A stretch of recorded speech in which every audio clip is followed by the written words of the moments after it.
মৃত্যুৰ শিৰোনামলৈ আপোনাক স্বাগতম। ষ্টুডিঅ'ত মই জয়ন্ত মাধৱ গোস্বামী। কৰোনাৰ গণসংক্ৰমণৰ মাজতে ৰাজ্যজুৰি কংগ্ৰেছে সাব্যস্ত কৰিলে প্ৰতাৰণা দিৱস। চৰকাৰ বিৰোধী ধ্বনিৰে উজনি নামনি উত্তাল কৰি তুলিলে কংগ্ৰেছ নেতাকৰ্মীয়ে। ঠাই ঠাই কংগ্ৰেছ কৰ্মীয়ে দাহ কৰিলে বিজেপি চৰকাৰে দিয়া প্ৰতিশ্ৰুতিৰ তালিকাও। ৰাজ্যজুৰি কংগ্ৰেছৰ প্ৰতাৰণা দিৱস। বিজেপিৰ ভুৱা প্ৰতিশ্ৰুতিৰ বিৰুদ্ধে ৰাজ্যত কংগ্ৰেছৰ এই প্ৰতিবাদ। 2016 চনত বিভিন্ন প্ৰতিশ্ৰুতিৰে ক্ষমতালৈ অহা বিজেপি চৰকাৰখনে প্ৰতিশ্ৰুতি পূৰণ নকৰাৰ অভিযোগ। কলগাছিয়াত বিজেপিৰ ভুৱা প্ৰতিশ্ৰুতিৰ তালিকা দাহ। বান সমস্যা লাঘৱৰ বাবে প্ৰধানমন্ত্ৰী নৰেন্দ্ৰ মোদী, কেন্দ্ৰীয় মন্ত্ৰী নীতিন গাডকাৰী আৰু মুখ্যমন্ত্ৰী সৰ্বানন্দ সোণোৱালে দিয়া প্ৰতিশ্ৰুতি পূৰণ নকৰাৰ অভিযোগ। বোকাখাত ব্লক কংগ্ৰেছেও পালন কৰে প্ৰতাৰণা দিৱস। নৰেন্দ্ৰ মোদী, নীতিন গাডকাৰী আৰু সৰ্বানন্দ সোণোৱালক মিথ্যাচাৰ আখ্যা। 2 কোটি চাকৰি দিয়াৰ প্ৰতাৰণা কৰিলে। ব্ৰহ্মপুত্ৰৰ দুইফালে এক্সপ্ৰেছ হাইৱে কম বুলি কৈছিলে, সেইবিলাক প্ৰতাৰণা কৰিলে।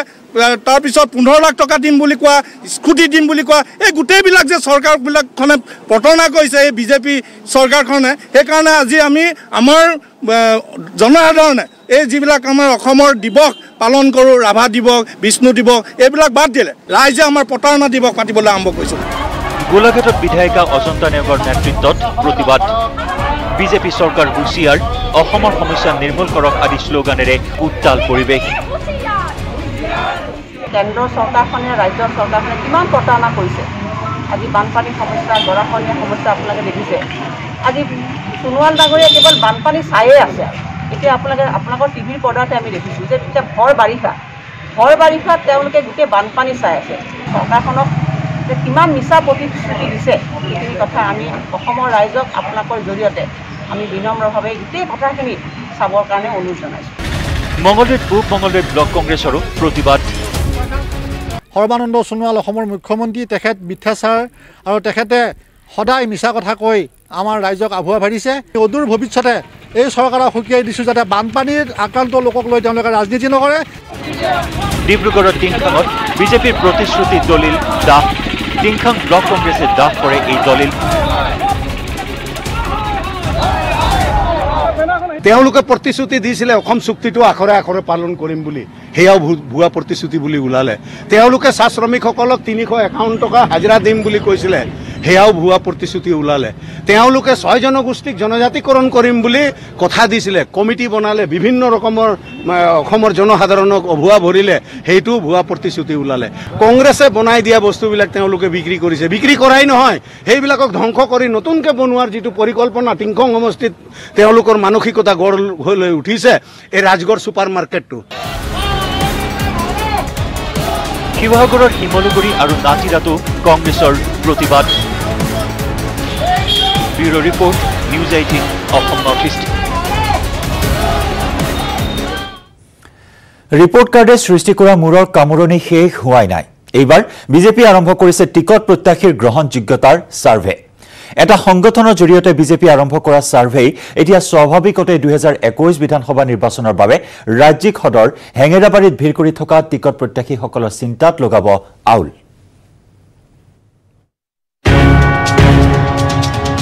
2021 নিৰ্বাচন চলি আছে ছাৰ্ভেত বাছনিত উঠা সকলেহে পাব টিকট। বিজেপিৰ আভ্যন্তৰত সবাতোকৈ চৰ্চিত বিষয় এইটোৱে, কাৰণ ৰাজ্যিক বিজেপিৰ সভাপতি ৰঞ্জিত দাসে ইতিমধ্যে ঘোষণা কৰিছে ৰিপৰ্ট কাৰ্ড আৰু ছাৰ্ভেৰ ওপৰত নিৰ্ভৰ 21 বিধানসভাৰ নিৰ্বাচনৰ টিকট। ৰিপৰ্ট কাৰ্ডৰ পিছত আৰম্ভ হ'ল বিজেপিৰ নিৰ্বাচনী ছাৰ্ভে। টিকট লাভৰ প্ৰথম পৰ্যায় বিধায়কৰ ৰিপৰ্ট কাৰ্ড প্ৰস্তুত হৈ উঠিছে। 95% বিধায়কৰ ৰিপৰ্ট কাৰ্ড ভাল। মোৰ হাতত যি ৰিপৰ্ট কাৰ্ড আহি পৰিছে আমি তথ্য সহকাৰে দেখাই দিম। আমি যিহেতু আমাৰ যি ৰিপৰ্ট কাৰ্ড, সেই ৰিপৰ্ট কাৰ্ড 100% শুদ্ধ এইকাৰণে যে আমি তাত ভোটাৰ আইডেণ্টিটি কাৰ্ড স্কেন কৰি দিব দিছোঁ। আপুনি যদি কোনোবা বিধায়কৰ সপক্ষে লিখে তেতিয়াও আপোনাৰ সঁচা কথা ওলাই আহিব, বিপক্ষে যদি লিখে তেতিয়াও সঁচা কথা ওলাই আহিব। গতিকে তেনেকুৱা ৰিপৰ্ট কাৰ্ডত আমাৰ যি 95% যি বিধায়কৰ পাৰফৰ্মেঞ্চ ভাল বুলি কৈছে ৰাজ্যিক বিজেপিৰ সভাপতিয়ে কোৱাৰ দৰে যদি ৯৫% বিধায়কৰ ৰিপৰ্ট কাৰ্ড ভাল তেন্তে কোন ৫% বিধায়কৰ ৰিপৰ্ট কাৰ্ড বেয়া আমাৰ হাতত পৰা তথ্য অনুসৰি ৮ গৰাকী বিধায়কৰ ৰিপৰ্ট কাৰ্ড অতি বেয়া যদি ৰাজ্যিক বিজেপিৰ সভাপতি ৰঞ্জিত দাসে কৈ অহাৰ দৰে ২১ৰ বিধানসভাৰ নিৰ্বাচনৰ টিকট ৰিপৰ্ট কাৰ্ডৰ ভিত্তিত প্ৰদান কৰা হয় তেন্তে ৰিপৰ্ট কাৰ্ডত নিগেটিভ মাৰ্ক অহা ৮ গৰাকী বিধায়ক বঞ্চিত হ'ব পাৰে টিকটৰ পৰা কিন্তু ৰিপৰ্ট কাৰ্ড ভাল অহা সকলোৱে যে টিকট লাভ কৰিব তেনে কোনো নিশ্চয়তা নাই কাৰণ ৰিপৰ্ট কাৰ্ড হাতত লৈ বিজেপিয়ে আৰম্ভ কৰিছে সাৰ্ভে ৰাজ্যত এটা সংগঠনে চলাইছে সাৰ্ভে আমিতো এইটোৱে শেষ বুলি নকওঁ আমি নিজে সকলো সমষ্টিত ১২৬টা সমষ্টিতে আমি সাৰ্ভে ব্যৱস্থা কৰিছোঁ আন এটা সংগঠনৰ জৰিয়তে ইতিমধ্যে সাৰ্ভে আৰম্ভ কৰিছোঁ তাৰপিছত আকৌ ৰাষ্ট্ৰীয় সমিতিয়ে সাৰ্ভে কৰিব ৩টাকৈ সংগঠনে সাৰ্ভে কৰিব আৰু স্বাভাৱিকতে যিহেতু অসমৰ ৰাইজৰ প্ৰতি আমি সেৱাই যি সংগঠনে মনোভাৱেৰে কাম কৰি আছোঁগৈ ২০২১ত গম পাবগৈ এপ্ৰিলত গম পাব যে ভাৰতীয় জনতা পাৰ্টীৰ স্থিতি কি ৰিপৰ্ট কাৰ্ডৰ সমান্তৰালভাৱে সাৰ্ভে যিসকল বাছনিত উঠিব তেওঁলোকেহে লাভ কৰিব ২১ৰ নিৰ্বাচনৰ টিকট ৰাজ্যিক বিজেপিৰ মূল কমিটি গঠন হোৱাৰ কেইটামান ঘণ্টাৰ পূৰ্বে সভাপতি ৰঞ্জিত দাসৰ এই ঘোষণাই স্বাভাৱিকতে তুলপাৰ লগাইছে বিজেপিৰ ভিতৰ চৰা কাৰণ ৰিপৰ্ট কাৰ্ড ভাল হ'লেই টিকট লাভ কৰিম বুলি আশা পালি থকা সকলৰ চিন্তা তাউল লগাইছে সাৰ্ভে কেমেৰাত হিতেশ ডেকাৰ সহযোগত Raju Baruah report news 18 Assam north Baghjan কাণ্ডৰ পুনৰাবৃত্তি হোৱাৰ পৰা কথম্পি ৰক্ষা পৰিল গেলেকী ONGCৰ খাদৰ পাইপেৰে নিৰ্গত হোৱা গেছে সানি ধৰিলে গেলেকী দুৰ্গন্ধ পোৱাৰ লগে লগে ঘৰ দুৱাৰ এৰি পলায়ন কৰে স্থানীয় ৰাইজে পিছত ONGC কৰ্তৃপক্ষই তৎপৰতাৰে ৰোধ কৰে গেছৰ নিৰ্গমন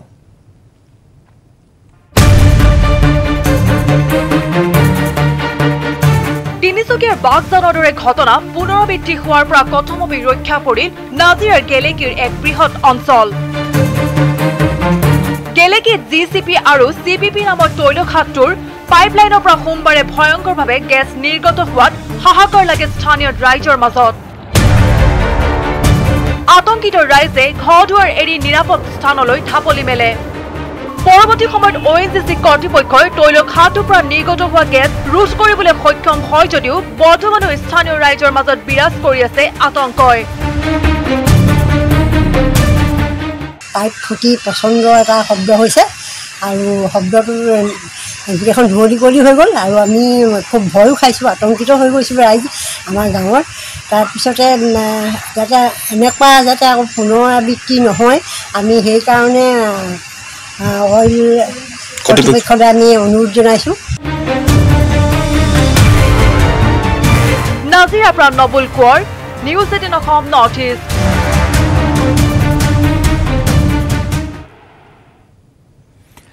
কোভিড পজিটিভ সেনাৰ পৰা লোৱা হ'ব প্লাজমা ১০০% লক্ষণ থকা কোভিড ৰোগীয়ে দান কৰিব প্লাজমা নিৰাপত্তাৰক্ষীৰ শীৰ্ষ বিষয়াৰে হোৱা বৈঠকৰ পিছতে এই মন্তব্য স্বাস্থ্যমন্ত্ৰী ডক্টৰ হিমন্ত বিশ্ব শৰ্মাৰ জনতা ভৱনত সেনা CRPF BSF ITBPৰ শীৰ্ষ বিষয়াৰে বৈঠকত মিলিত হয় মন্ত্ৰীগৰাকী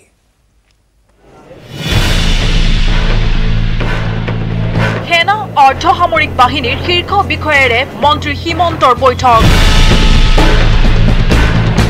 জনতা ভৱনস্থিত বিত্ত বিভাগৰ প্ৰেক্ষাগৃহত সোমবাৰে সেনা অৰ্ধসামৰিক বাহিনীৰ শীৰ্ষ বিষয়াৰে বৈঠকত মিলিত হয় মন্ত্ৰী হিমন্ত বিশ্ব শৰ্মা ৰাজ্য চৰকাৰৰ মুখ্য সচিব কুমাৰ সঞ্জয় কৃষ্ণ অসম আৰক্ষীৰ সঞ্চালক প্ৰধান ভাস্কৰ জ্যোতি মহন্তৰ উপস্থিতিত ভাৰতীয় সেনা CRPF BSF ITBPৰ শীৰ্ষ বিষয়াৰে প্লাজমা দান সন্দৰ্ভত অনুষ্ঠিত হয় আলোচনা সেনা অৰ্ধসামৰিক বাহিনীৰ কোভিড আক্ৰান্তৰ পৰা লোৱা হ'ব প্লাজমা লক্ষণ থকা কোভিড আক্ৰান্ত জোৱানৰ ১০০% কৰিব প্লাজমা দান সেনা বাহিনী আৰু অৰ্ধসামৰিক বাহিনীৰ যিসকল জোৱান বা যিসকল অফিচাৰ বিভিন্ন সময়ত কোভিড-19ত আক্ৰান্ত হৈছিল আৰু যিসকল সিম্পটমেটিক আছিল তেওঁলোকক প্লাজমা ডোনেশ্যনৰ বাবে সকলোৱে অসম চৰকাৰক প্ৰতিশ্ৰুতি দিছে যে তেওঁলোকৰ ১০০% চিমটমেটিক পেচেণ্টে ব্লাড বা প্লাজমা দিব। 190 জনৰ ভিতৰত এতিয়ালৈ 79 জনেহে প্লাজমা দান কৰিব পাৰিছে। 115 জনক এতিয়ালৈ প্লাজমা দি চিকিৎসা কৰা হৈছে। মহাৰাষ্ট্ৰৰ এগৰাকীও দান কৰিছে প্লাজমা। কালি এজন মহাৰাষ্ট্ৰৰ পৰা ব্যক্তি আহি ডনেট কৰি থৈ গৈছে। যোৱাকালি মহাৰাষ্ট্ৰৰ পৰা এজন ব্যক্তি আহি ইয়াতে ডনেট কৰি থৈ গৈছে। সেনা অৰ্ধসামৰিক বাহিনীৰ জোৱানসকলে এতিয়া এনেদৰে প্লাজমা দান কৰিবলৈ আগবাঢ়ি অহা কাৰ্যই যথেষ্ট সকাহ দিব স্বাস্থ্য বিভাগক। কেমেৰা পাৰ্চন নিতুল কৃষ্ণৰ সহযোগত Gunjan Kalita, news 18 Assam North East. কৰোনাত আক্ৰান্ত হৈছে এজনৰ পিছত আনজন VVIP। কেন্দ্ৰীয় গৃহমন্ত্ৰী অমিত শ্বাহ আক্ৰান্ত হৈছে COVID-19ত। ইফালে কৰ্ণাটকৰ মুখ্যমন্ত্ৰী VS য়েডিয়ুৰাপ্পাও আক্ৰান্ত হৈছে COVID-19ত আৰু লগতে কৰোনাত আক্ৰান্ত হৈছে কংগ্ৰেছ নেতা ৰকিবুল হুছেইন।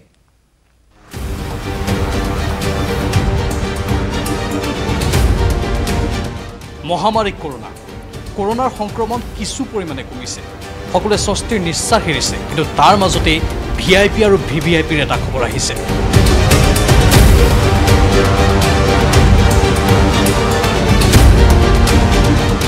দেশৰ VIP VVIPসকল এবাৰ কৰোনাত আক্ৰান্ত হৈছে। দেশৰ গৃহমন্ত্ৰী অমিত শ্বাহো কোভিড পজিটিভ ওলাইছে। বুধবাৰৰ ৰাম মন্দিৰৰ ভূমিপূজনৰ কাৰ্যসূচীত তেওঁ অংশগ্ৰহণ কৰাৰ কথা আছিল, কিন্তু কোভিড পজিটিভ ওলোৱাৰ বাবে তেওঁ ৰাম মন্দিৰৰ ভূমিপূজন কাৰ্যসূচীত অংশগ্ৰহণ কৰিব নোৱাৰিব। ঠিক একেধৰণে কৰ্ণাটকৰ মুখ্যমন্ত্ৰী BS য়েডিয়ুৰাপ্পাও আক্ৰান্ত হৈছে কৰোনাত। লগতে তেওঁৰ মন্ত্ৰীসভাৰ আন কেইবাজনো কোভিড পজিটিভ ওলোৱাৰ কিছু আশংকা প্ৰকাশ পাইছে। আমি জনাব বিচাৰিছোঁ যে উত্তৰ প্ৰদেশৰ এগৰাকী মন্ত্ৰীও কোভিড পজিটিভ আক্ৰান্ত হৈ মৃত্যুমুখত পৰিছে। মন্ত্ৰীগৰাকীৰ নাম হ'ল কমল ৰাণী বৰুণ।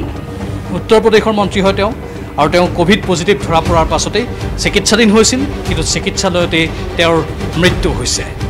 অসমৰো খবৰ আছে, অসমৰো কেইবাগৰাকী বিধায়ক, শাসকীয় দলৰ বিধায়ক কোভিড পজিটিভ ওলাইছিল। এইবাৰ বিৰোধী দলৰ নেতা ৰকিবুল হুছেইনো কোভিড পজিটিভ ওলাইছে। লগতে ৰকিবুল হুছেইনৰ পত্নীও কোভিড আক্ৰান্ত হৈছে বুলি আমালৈ খবৰ আহিছে।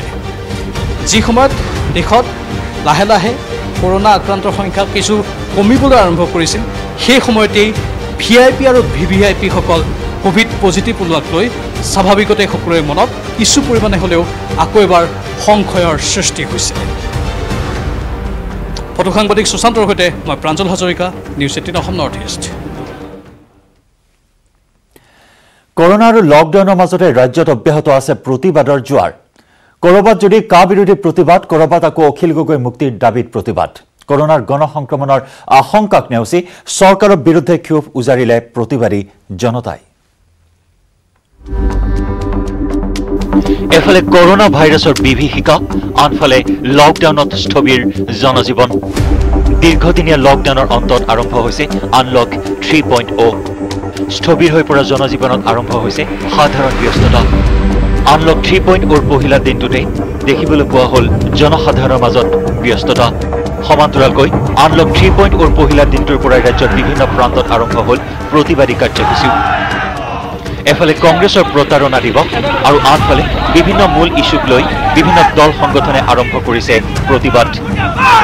পুনৰ গা কৰি উঠিছে কা বিৰোধী প্ৰতিবাদেও। ডিব্ৰুগড়ত সদৌ অসম ছাত্ৰ সন্থাৰ প্ৰতিবাদ।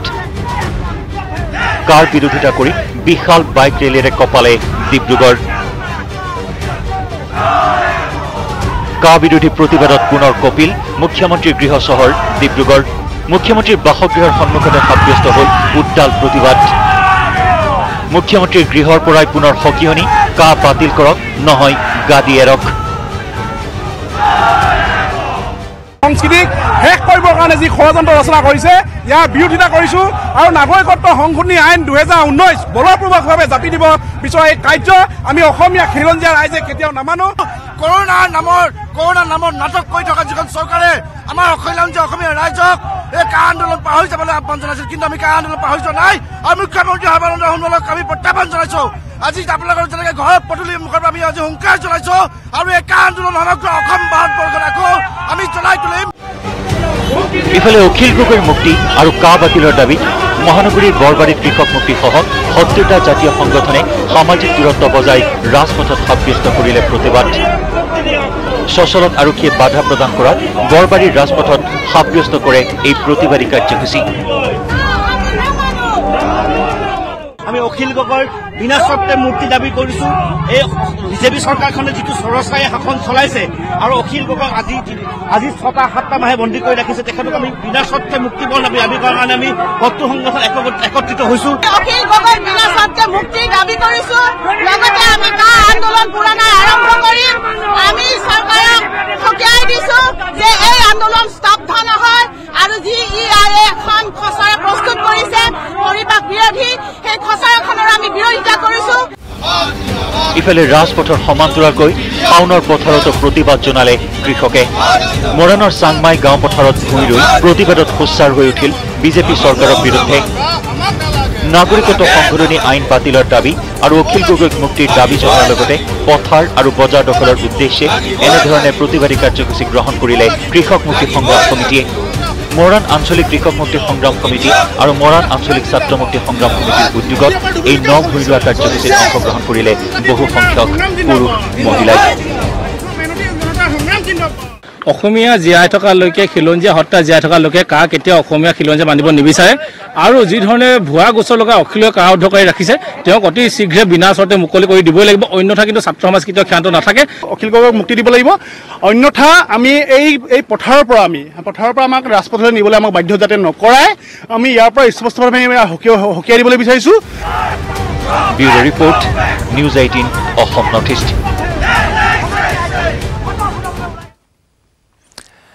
দিনটোৰ শিৰোনামৰ পৰৱৰ্তী অংশলৈ যোৱাৰ পূৰ্বে সময় হ'ল খন্তেক সময়ৰ বাবে বাণিজ্যিক বিৰতিৰ।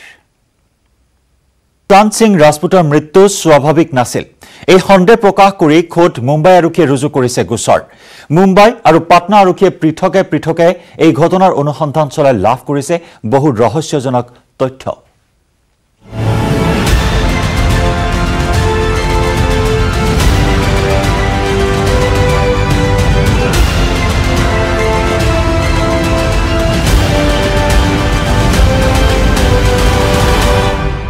বলিউডৰ জনপ্ৰিয় অভিনেতা সুশান্ত সিং ৰাজপুতৰ ৰহস্যজনক মৃত্যুৱে আজিও গৰম কৰি ৰাখিছে মুম্বাই।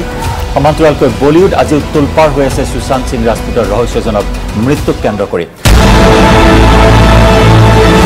আৰু সুশান্ত সিং ৰাজপুতৰ এই ৰহস্যজনক মৃত্যুৰ তদন্তকাৰী আৰক্ষীয়ে প্ৰথমবাৰৰ বাবে সংবাদ মাধ্যমৰ সন্মুখত প্ৰকাশ কৰিছে ৰাজপুতৰ মৃত্যু সন্দৰ্ভত কেতবোৰ চাঞ্চল্যকৰ তথ্য। এই মুহূৰ্তত আমি আপোনালোকক জনাম কি চাঞ্চল্যকৰ তথ্য প্ৰকাশ কৰিছে মুম্বাই আৰক্ষীয়ে। মুম্বাই পুলিচ কমিশ্যনাৰ পৰম সিং বীৰে উল্লেখ কৰিছে সংবাদ মাধ্যমৰ সন্মুখত যে মৃত্যুৰ কিছু সময় পূৰ্বে সুশান্ত সিং ৰাজপুতে গুগলত চাৰ্চ কৰিছিল কেইবাটাও বিষয়, তাৰ ভিতৰত আছিল পেইনলেছ ডেথ। আমি জনাইছোঁ আপোনাক পেইনলেছ ডেথ তেওঁ চাৰ্চ কৰিছিল গুগলত। সুশান্ত সিং ৰাজপুতৰ মোবাইল আৰু লেপটপৰ পৰা এইসমূহ তথ্য মুম্বাই আৰক্ষীয়ে উদ্ঘাটন কৰিবলৈ সক্ষম হৈছে। পেইনলেছ ডেথ সমান্তৰালকৈ চিজোফ্ৰেনিয়া আৰু তাৰ লগতে বাইপোলাৰ ডিজৰ্ডাৰ।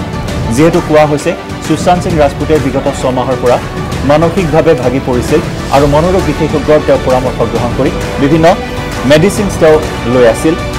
আৰু সেই সন্দৰ্ভত শেহতীয়াকৈ মুম্বাই আৰক্ষীয়ে এইখিনি তথ্য প্ৰকাশ কৰিছে যে পেইনলেছ ডেথ মৃত্যুৰ কিছু সময় পূৰ্বে তেওঁ চাৰ্চ কৰিছিল গুগলত। আৰু এই প্ৰসংগক্ৰমে উল্লেখ কৰিব পাৰি যে সুশান্ত সিং ৰাজপুতে 14 জুনত আত্মহত্যা কৰা বুলি প্ৰকাশ পাইছিল, কিয়নো ৰহস্যজনকভাৱে তেওঁৰ মৃতদেহ উদ্ধাৰ কৰা হৈছিল বান্দাৰ এপাৰ্টমেণ্টৰ পৰা। আৰু সুশান্ত সিং ৰাজপুতৰ মৃত্যুৰ প্ৰায় 5 দিন পূৰ্বে অৰ্থাৎ 9 জুনত তেওঁৰ পূৰ্বৰ মেনেজাৰ দিশাৰ আত্মহত্যা কৰিছিল। গতিকে দিশাৰ আত্মহত্যাৰ লগত সুশান্ত সিং ৰাজপুতৰ নাম সাঙুৰ খাই পৰিব পাৰে নেকি, তাকে লৈ যথেষ্ট আৱেগিক হৈ পৰিছিল সুশান্ত সিং ৰাজপুত। আৰু তাৰ বাবে মৃত্যুৰ কিছু সময়ৰ পূৰ্বে নিজৰ নামো তেওঁ চাৰ্চ কৰিছিল গুগলত। কেনেবাকৈ দিশাৰ মৃত্যুৰ লগত সুশান্ত সিং ৰাজপুতৰ নাম সাঙুৰ খাইছে নেকি, এই সন্দৰ্ভতো তেওঁ গুগলত চাৰ্চ কৰা বুলি মুম্বাই আৰক্ষীয়ে আজি প্ৰেছ কনফাৰেন্সত এইখিনি তথ্য সদৰি কৰিছে। আৰু তাৰ সমান্তৰালকৈ সুশান্ত সিং ৰাজপুতৰ ইনভেষ্টিগেশ্যন প্ৰক্ৰিয়া ৰাজনীতিকৰণ কৰা হৈছে নেকি, ইয়াকে লৈ চৰ্চা চলিছে। কিয়নো বিহাৰৰ মুখ্যমন্ত্ৰী নীতিশ কুমাৰে তীব্ৰ প্ৰতিক্ৰিয়া প্ৰকাশ কৰিছে এটা বিষয়ক কেন্দ্ৰ কৰি।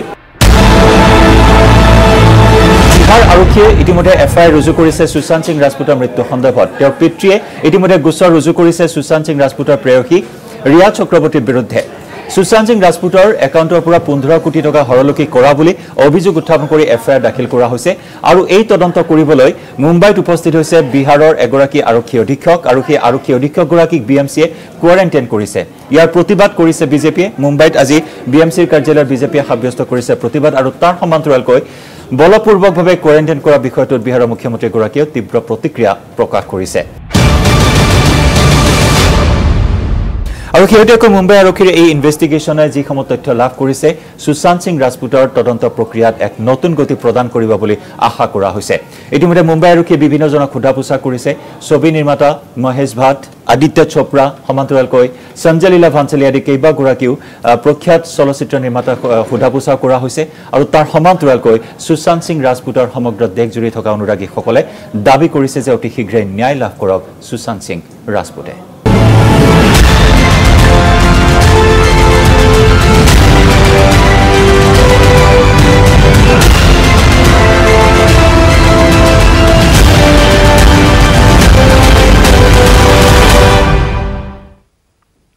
মাজুলীত ভয়ংকৰ ঘটনা দলং ভাগি নৈত পৰিল 18 জনকৈ লোক কেমেৰাৰ সন্মুখতে সংঘটিত হ'ল এই ভয়ংকৰ ঘটনা নামনি মাজুলীৰ লুইতপৰীয়া পঞ্চায়তৰ শ্ৰীৰামপুৰত সংঘটিত হয় এই অঘটন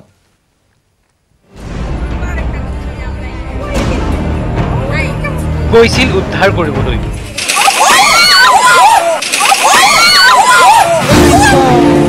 উদ্ধাৰ কৰিবলগীয়া হ'ল তেওঁলোকক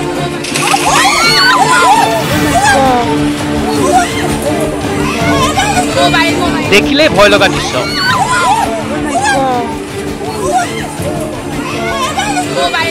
বাৰিষাৰ নদীৰ কোবাল হ'ল তাতে দলং ভাগি পৰিল বহুজন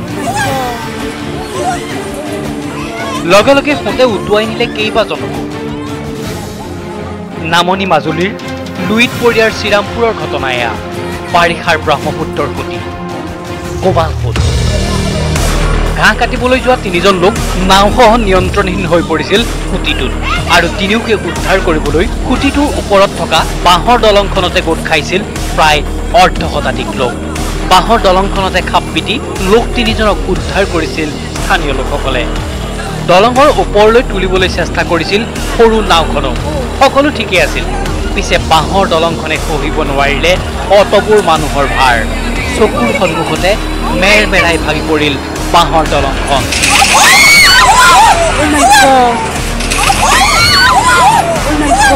তলৰ কোবাল সোঁতত পৰিল 18 জনকৈ লোক কোবাল সোঁতে উটুৱাই নিলে বহু দূৰলৈ কিন্তু নদীৰে সহাৱস্থান কৰা লোক এইসকল সেয়ে কোবাল সোঁততো মৰণপণ যুঁজ দি ৰক্ষা পৰিল আটাইকেইজন ব্ৰহ্মপুত্ৰৰ সোঁতত সন্দিহান হৈ পৰা 3জন লোকৰ উদ্ধাৰ অভিযান আবদ্ধ কৰিব খোজা কেমেৰাত বন্দী হৈ ৰ'ল দলং ভগাৰ ভয় লগা দৃশ্য কোনো লোকৰ হানি বিঘিনি নহ'লেও বাঁহৰ দলংখন ভাগিল বৃহত্তৰ নামনি মাজুলীৰ লোকসকলৰ গড়মূৰ কমলাবাৰীলৈ যোগাযোগৰ একমাত্ৰ দলংখনো ভাগি পৰাত এতিয়া যথেষ্ট অসুবিধাৰ সন্মুখীন হৈছে অঞ্চলটোৰ লোকসকল মাজুলীৰ পৰা Sanjit Sambara news 18 Assam North east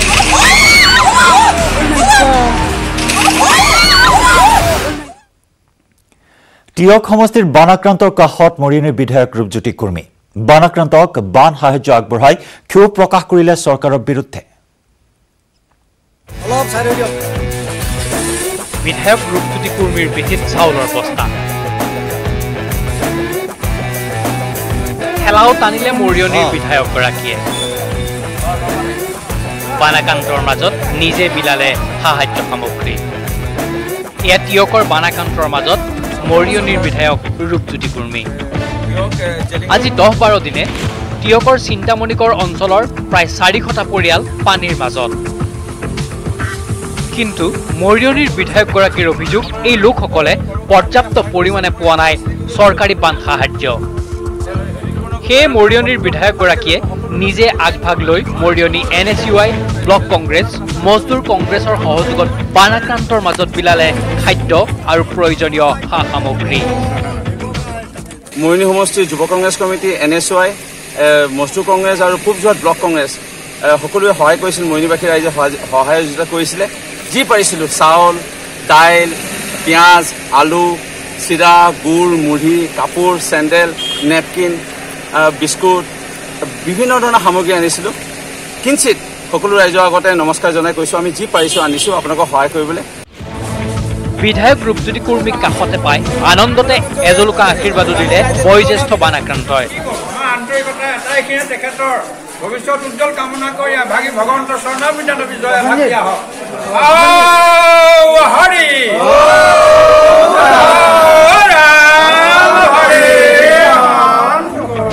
আনহাতে বানাক্ৰান্ত চিন্তামণি গড়বাসীক চৰকাৰে পৰ্যাপ্ত বান সাহায্য প্ৰদান নকৰাৰ অভিযোগ তুলি চৰকাৰক কঠোৰ সমালোচনা কৰে বিধায়কগৰাকীয়ে নিজৰ সমষ্টি MLA আমাৰ ইয়াত অহা নাই গতিকে আমি দুখ পাইছোঁ গতিকে আন এটা সমষ্টিৰ MLA মহোদয়ে আমাক কি সহায় কৰিলে তাৰ বাবে আমি সেই কুৰ্মী ছাৰলৈ আমি ধন্যবাদ জ্ঞাপন কৰিছোঁ আৰু ভৱিষ্যত তেওঁ উজ্জ্বল কামনা কৰক আৰু দেশৰ কাৰণে আগবাঢ়ি আহক টিয়কৰ বানাক্ৰান্তৰ কাষত মৰিয়নিৰ বিধায়ক ৰূপজ্যোতি কুৰ্মী উপস্থিত হোৱা কাৰ্যক স্থানীয় ৰাইজে শলাগ লোৱাৰ বিপৰীতে টিয়কৰ বিধায়িকা ৰেণুপমা ৰাজখোৱাই আজি পৰ্যন্ত খবৰ নোলোৱাত উজাৰিলে ক্ষোভ আজি শুনা পাইছোঁ মই আহিম বুলি বা আমাৰ এনেকৈ আগমনটো লৈ চৰকাৰে ইতিমধ্যে বা জিলা প্ৰশাসনে এতিয়া দ্বিতীয়বাৰৰ বাবে আজি এই 15-14 দিনৰ ব্যৱধানত আজি দিবলৈ ওলাইছে বৰ্তমান চৰকাৰখনৰ তৰফৰ পৰা আজি যেনে এই চিন্তামণিগড় এই অঞ্চলৰ প্ৰায় 400তকৈ অধিক লোকে সাহায্য পাব লাগিছিলে নোপোৱাত কিন্তু দুখ প্ৰকাশ কৰিছোঁ মৰিয়নিৰ পৰা Jyotiprasad Gogoi report news 18 Assam North East নৰূপেৰে জিলিকিছে মাজুলী পোন প্ৰথমবাৰৰ বাবে মাজুলীত আৰম্ভ হৈছে 2 লেনযুক্ত পথ নিৰ্মাণৰ কাম মাজুলী জিলা সদৰ গড়মুৰাৰ পৰা জেংৰাইলৈ 71 কোটি 20 লাখ টকা ব্যয়েৰে চলিছে এই পথছোৱাৰ নিৰ্মাণ কাৰ্য নৰূপেৰে জিলিকিছে মাজুলী বানে ধোৱা মাজুলীত এতিয়া উন্নয়নৰ চমক দেখাত এখন সত্ৰ কিন্তু এখন সত্ৰ নহয় এইখন মাজুলী থানা সত্ৰ নগৰে মাজুলীত সত্ৰৰ আৰ্হিৰে নিৰ্মাণ কৰা হৈছে মাজুলী থানা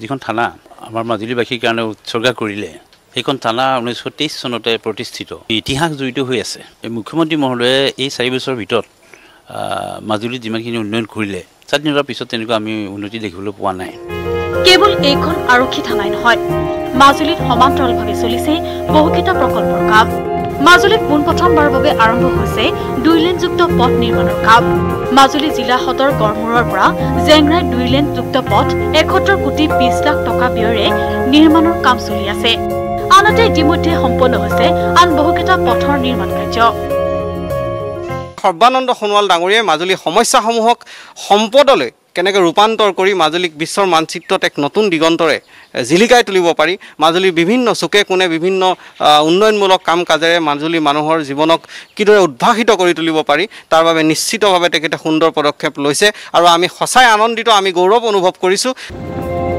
8 কোটি টকা ব্যয় সাপেক্ষে আটক ধুনীয়াকৈ নিৰ্মাণ কৰা হৈছে মাজুলীৰ জলসম্পদ কাৰ্যালয় আৰু অতিথিশালাও জলসম্পদ বিভাগৰ যি মাণ্ডলিক কাৰ্যালয় এই কাৰ্যালয় তেখেতে এটা কাৰণে মাজুলীত ইমান চেষ্টাৰে তেখেতে কৰি উঠিছে যাতে মাজুলী জলসম্পদ বিভাগে মাজুলীত থাকি মাজুলীখনক সুৰক্ষা প্ৰদান কৰিব পাৰে তেখেতে অসমৰ মাননীয় মুখ্যমন্ত্ৰী সৰ্বানন্দ সোণোৱালদেৱে মাজুলীক অন্তৰৰ পৰা হৃদয়ংগম কৰিব পাৰে তেখেতে মাজুলীবাসীক ভাল পায় মাজুলীৰ কাৰণে কাম কৰি যোৱা তেখেতৰ যথেষ্ট হেঁপাহ আছে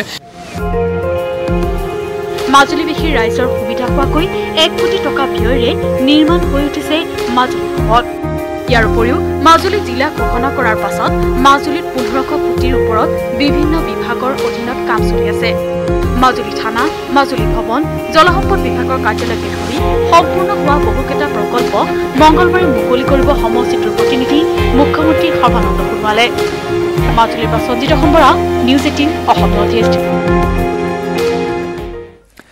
পৰৱৰ্তী অংশলৈ যোৱাৰ পূৰ্বে দিনটোৰ শিৰোনামত লৈছো আন এটি চমু বাণিজ্যিক বিৰতি